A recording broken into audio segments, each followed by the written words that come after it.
Hello YouTube viewers, welcome to my channel Science to Technology. In today's show, Science Thursday, we're going to talk about axial flux motor. So let's dive right into it. Now, first thing you have to understand, we are not talking about some magical hoo-ha technology. It's a very simple geometry trick. So you have to understand the geometry first. Now, motors have a rotational axis. For example, if I'm a part of a motor and I'm the rotor, I will be rotating like this. So my axis would be vertical like this. Now, where is the magnetic flux? That's the whole core question here. So generally, there are only two places where you can have motor flux, magnetic flux. So if magnets are here like this and they're moving me like this, that will be classified as normal radial motor. So every motor that you see, think about it in your mind and it will say like, okay, they have poles like here, they have a stator here, that's it. Like that's how they are working. That's normal radial motor. So you have a rotational axis and magnetic field is perpendicular to it. Be mindful, perpendicular, rotation, magnetic field. So this is what we call simple motor, a radial motor. Nobody calls it radial motor because that's 99% of the motors are radial motors, so nobody talks about it. Now the video that I'm making about today is axial flux. So what happens in that? Well, your direction changes, so it becomes more of a pancake scenario where you have shaft. That rotational axis is now perpendicular, basically parallel to your magnetic line. So magnetic line is going from point A to point B and magnets are in the between disk. So it's literally parallel. That's the whole point of it. So it will look like if I'm the rotor in this scenario, the magnets will be on top and my disk will be rotating like this. Instead of pulling like this, it will be pulling from top.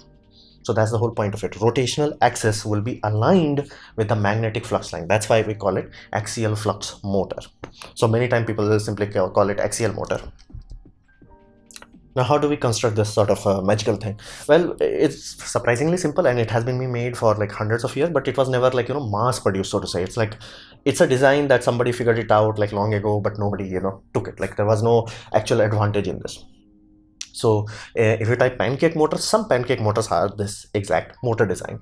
Now, generally, most of the time you will have permanent magnet rotors and you will have coils in stators. Rather simple. Now, be mindful, there are some designs that could have a different system because inherently all you are doing is changing geometry type. So you can have universal motor that has this sort of system. You can have brushless BLDC motor that has this.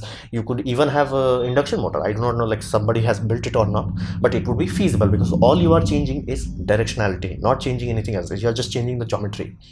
Now you could have simple system where you have one rotor and one coil. So basically one thing that is rotating that has permanent magnet and stator. That's it. That's one. Very simple, something like this.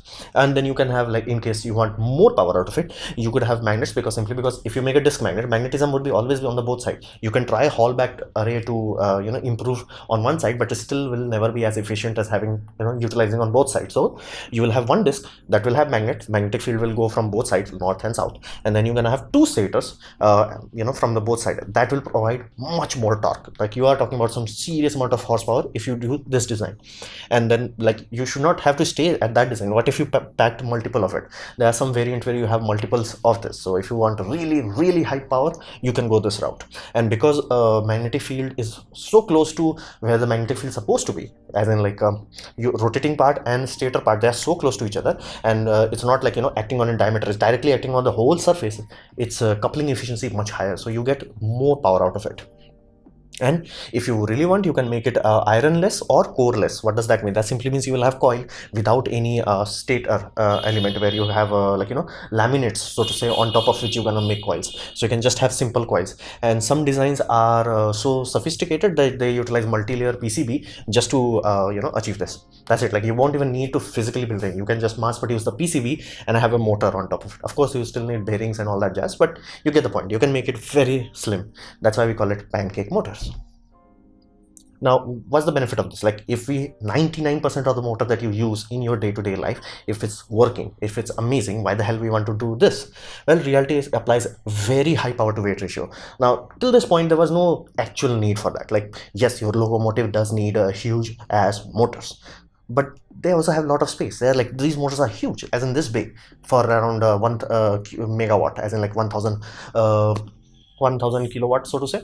And you're talking about like more than 1000 horsepower is possible in one induction motor. This is this huge. But here's the deal. You can't put that on your car. The weight of that puppy would be so huge, it will crush all the axles. So many times you need what we call power density. That's why you could have a induction motor running your drill press, but you will never have induction motor in your hand drill, because it will be too huge for that. Power density is too poor for that scenario. So many times you need very high power density. That's why people like BLDC. But this puppy can exceed that. So if you take that geometry, basically normal radial geometry, change it to axial geometry, in BLDC itself, your core design is BLDC itself, the motor driver would be BLDC itself, all you are changing is geometry, you can achieve idiotically high power density. What does that mean? That simply means you can have electric aircraft. Electric aircrafts have very thin margins of operational efficiency. So they do not have the luxury of like a road car where you can just put a bigger battery bank. You're like, yeah, put a bigger battery bank, it will stop, it will no longer take off from the runway. So you have to make it as light as possible. How do you do so? You can't make the battery smaller because your range, backup, emergency, yeah, gone. So you can't make battery smaller. What else you can make smaller? Motor. So this puppy can go down as low as 20 to 50% smaller and higher power. So fundamentally you are talking about like few kilowatts per kilogram of motor. So it's idiotically powerful. Like this will make F1 engine look like bitch please. So it's very high power. On top of that, when you are talking about something this powerful, you also have to take into consideration cooling. For example, when Tesla Motors, as in like Elon Musk company, they started the first electric car, it was using induction motor, but people did not get it. It's like, why the heck a normal induction motor is producing so much power? Like right now they are using switch reluctance permanent magnet assisted motors, but back then there was a normal induction motor. So how the heck it had so much power? It was not huge, it was not heavy. How the heck it was producing so much power? Turns out they were doing something amazing. The core always overheats. Core heats up, it reduces its electrical conductivity, but resistance goes up, loss improves. Basically loss improves as in like more losses happen and you lose power. So output power would be the same, input power would be the same, but the output torque would be less. So they figured out they're gonna drill through directly through the rotor, as in like the rotor part, they will have it drill through and water will be running through that, or coolant, whatever they wanted to use. So they had to cool the rotor. So if they can cool that system, they could get more power out of it. Same will apply with every motor, specifically something this power density, where you are talking about like dumping around few kilowatts of electrical energy is such a small space. You need to cool that puppy. Even at 95% efficiency, that 5% waste energy would be too high. So this design does allow that very efficiency, simply because let's say you have a disc that has permanent magnet. You do not want this puppy to get very hot, simply because if it does get too hot, it will lose its magnetism. Or you have to buy magnets that are called high temperature magnets. Those are generally used in wind farms and all that jazz. They are idiotically expensive. So you're gonna have those magnets, and the stator parts, there's gonna have electrical coils in there that will be dealing with resistance. You can literally have a water running cooling jacket outside of it without any special engineering. Very simple. I've provided a video down there where they show actual animations of it. It's rather simple. It's just like, here's a coil, here's a water running around it to keep it cool. That's awesome. You have to do these sort of thing in order to keep this motor as powerful, as power dense as possible, because if you otherwise you will have like a lot of loss just trying to cool it down. So that's also amazing. And another aspect is, which is really important, especially if you're talking about a car company that want to mass produce, it's less magnetic content. What does that mean? That simply means if you want to achieve same kind of characteristics, let's say 100 horsepower for electric vehicle, how many grams of magnet you need will go down. Not too much. Don't expect like, okay, I needed 100 gram in one design, I will need 200 basically 50 grams in this. Not that much, but you will go down to 90 or 80. Now you will like, is that matter? Yes, when you're talking about millions of cars, yes, that matters a lot. These are the few pros about it. There are a lot more, but these are the main important ones. Then we come to consequence of this. Well, the biggest consequence is generally they are called pancake motor because their length is much shorter compared to their diameter. Now, the moment you have large diameter, you have what we call high rotor inertia. So, for example, stepper motor. Anybody of you have been dealing with 3D printer, you know for a fact that you want a stepper motor which has very light rotor, so it can switch direction very easily. So, if you are building a BLDC motor which is gonna used in let's say robotics, you never wanted to have like giant ass rotor which is gonna be like fighting the magnetic field in order to switch direction. You do not want to use that. So that high rotational inertia is desirable in some cases. For example, for electric aircraft, where you want the RPM to not change drastically. Even if you have a sudden power loss, you don't want the rotor, propeller blade to go twing. No, you want it to be like keep spinning for quite a while. So having high rotor mass there, awesome. Other places where you have to change direction, not that desirable. Robotics, flat out you will not want to use this. Yes, you can use that. Yes, you can have gearbox to strip it down and all that jazz, but problem would be it would be less efficient use of electrical energy. That's why it's not suited for everywhere. But if you know your load requirement, if you know that I do not need to change direction too often, I work in around low RPM. This is the same problem with Tesla turbine also. It's like Tesla turbine is awesome, it's just it self-destructs the moment you start to put load on it. Like that's what's the problem with Tesla physically made it. When he started to increase the RPM, he's like, yeah, it starts to self-destruct. Like, we have better material now, not that much better. And not to mention, you have to put permanent magnet on its disc, so disc has a limitation. Like carbon composite discs have been made, but those are expensive. And even with that, they do not have like we're gonna have 10,000 RPM or 50,000 RPM. The RPM has to be relaxed a bit. So that high rotor inertia is a very critical problem. Again, you can work around it, but you have to be aware of that.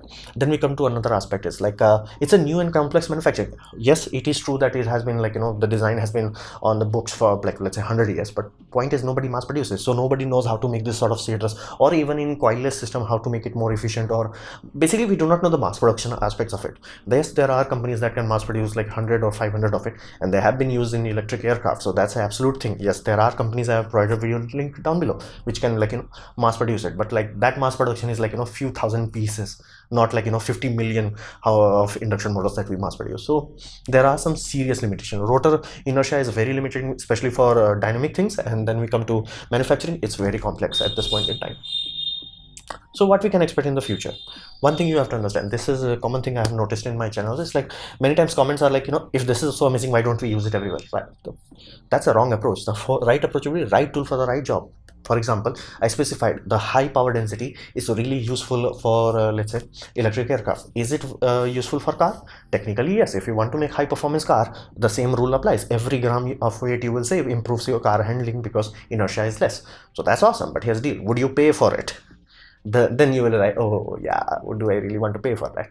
Because you can run your car on an induction motor. It will not be the most amazing, latest or greatest, but it will work. It will be cheap enough. It will be easily replaceable, easily repairable. And if you are making a car that is for budget friendly, awesome, right tool for the right job.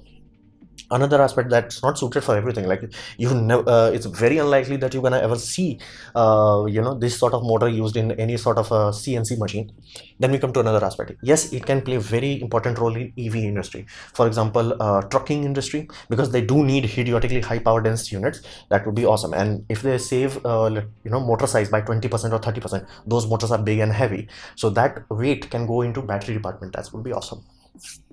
And right now manufacturing is very seriously limited, so we have to learn how to manufacture this before we start to utilize this.